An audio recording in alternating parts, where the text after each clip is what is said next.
नमस्कार, ईटीव्ही भारतमध्ये आपले स्वागत। आपण पाहत आहात न्यूज टाइम। घाटकोपर दुर्घटनेत आतापर्यंत गेले 14 बळी, 74 जणांना वाचवण्यात यश। अजूनही काही जण होर्डिंग खाली दबल्याची शक्यता। घाटकोपर दुर्घटनेप्रकरणी भावेश भिंडे याला फरार घोषित करा। भाजपा नेते किरीट सोमय्या यांची मागणी, म्हणाले या प्रकरणाची उच्चस्तरीय चौकशी करा। उद्योगपती आनंद महिंद्रांनी घाटकोपर दुर्घटनेवर व्यक्त केलं दुःख, म्हणाले कठोर नियम पाळण्याची गरज।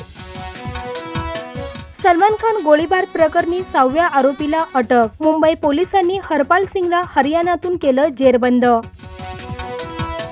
एसटी बस आणि कारची जोरदार धडक। नांदगावमधील भीषण अपघातात 3 नागरिकांचा मृत्यू, 2 वर्षाचं बाळ गंभीर जखमी। पेन्स व्याघ्र प्रकल्पात बिबट्या मांजराचं पहिल्यांदा दर्शन। मध्य भारतात बिबट्याच्या रंगाचं मांजर दिसल्यानं प्राणीप्रेमींना सुखद धक्का। पंतप्रधान नरेंद्र मोदी यांनी वाराणसीतून दाखल केला निवडणूक अर्ज। नामांकन अर्ज भरताना 12 राज्याचे मुख्यमंत्री हजर। पुष्य नक्षत्रावर मागंगेची केली आरती।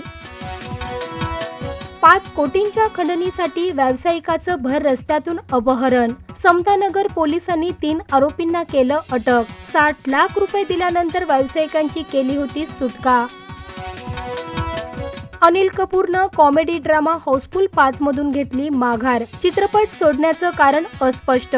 अक्षय कुमार आणि रितेश देशमुख होते सहकलाकार।